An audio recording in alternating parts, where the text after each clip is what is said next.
going for a cozy low lit video because I want to say I've left it late in the day to film this. It's literally 13 minutes past 3. It just gets that dark in the UK. 5 hours of sunlight.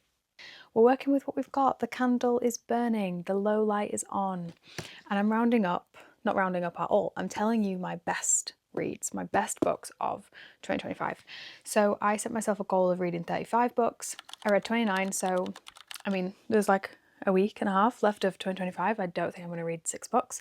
So I didn't hit my goal, but 29 is the most books I've read in a year, ever.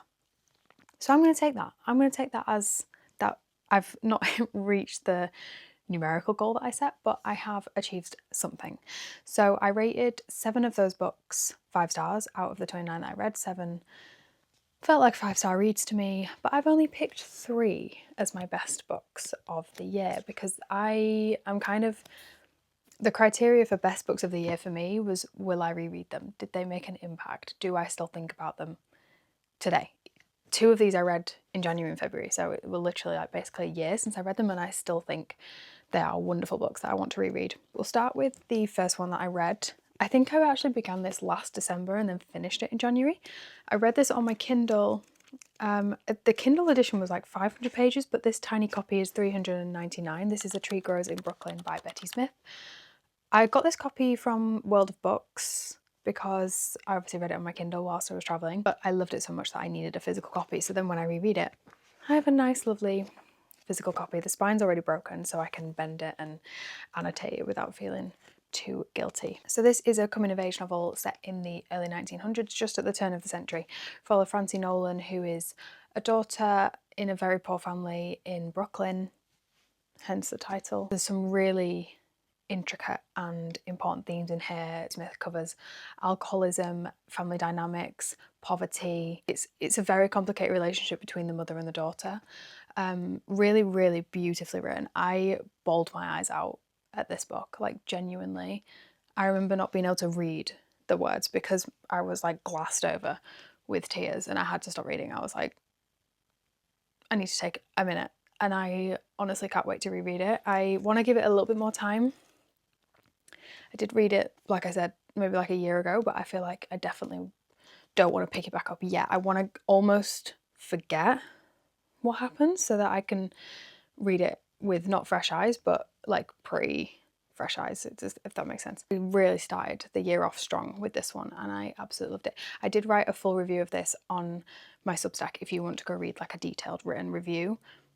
It's like the only post on there, but it is there. If you want to read it, it is there. I don't think I read this straight after Tree Grows in Brooklyn because I was away, so I read this when I got home. But it was definitely the start of the year. I want to say February or March time.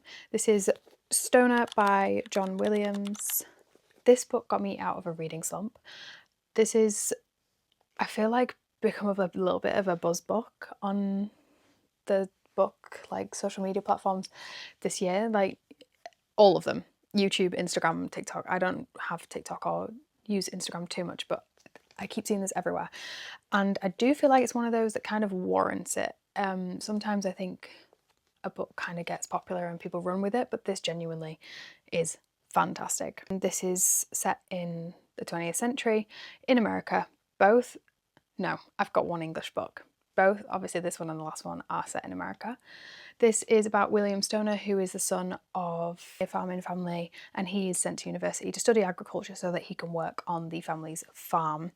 And when he gets there, I can't remember if he goes into the wrong course or somehow he ends up on a literature like seminar. So he decides that he doesn't want to do agriculture and he's going to go against his family and he's going to study literature, and he ends up becoming a literature teacher at that same university. Basically just follows Stoner's life, and it spans from obviously like late teens, early 20s when he's gone to university all the way to 70 years old, which is a lot of life to fit in such a small book, and it never feels like it's skipping. It never feels like you're kind of missing bits, and it doesn't feel fast paced. It feels very, how many pages is this? It feels very slow and quiet. It's a very quiet book. It's 288 pages long. Very, very quiet book. I think for that reason some people won't like this, but I love that in a book. I like kind of nothingness in a story where you're just sort of experiencing someone's life with them. So we follow him as a teacher, his experience as a university lecturer, his marriage, and then the what's the word? Failure? What's the word? Like crumbling.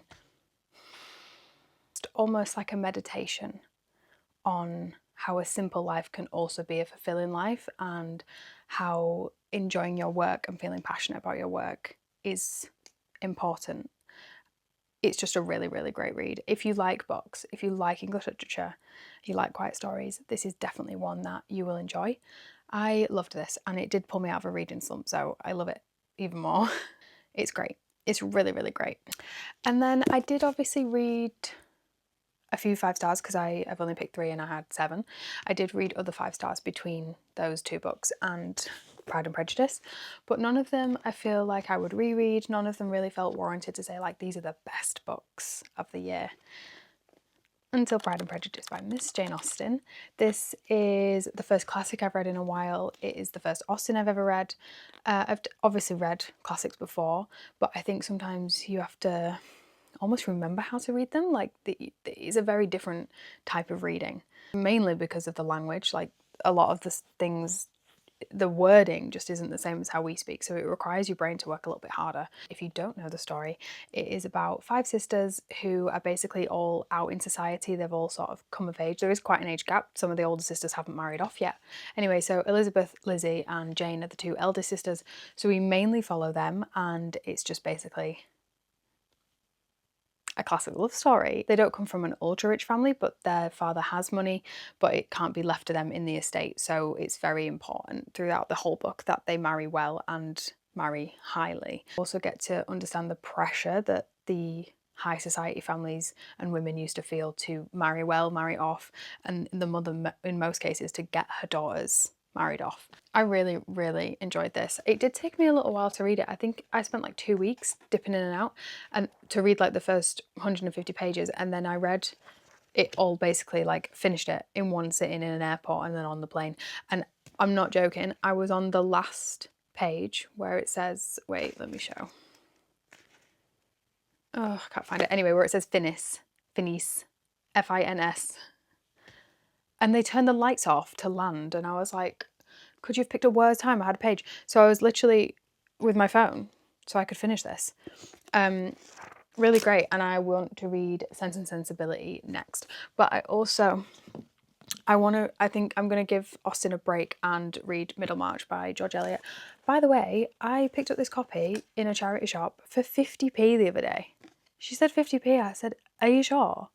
It's literally in perfect condition. Like, the charity shop was in like my small town that's nearby. If I'd have gone into a charity shop in a city to buy this would have been £4.99.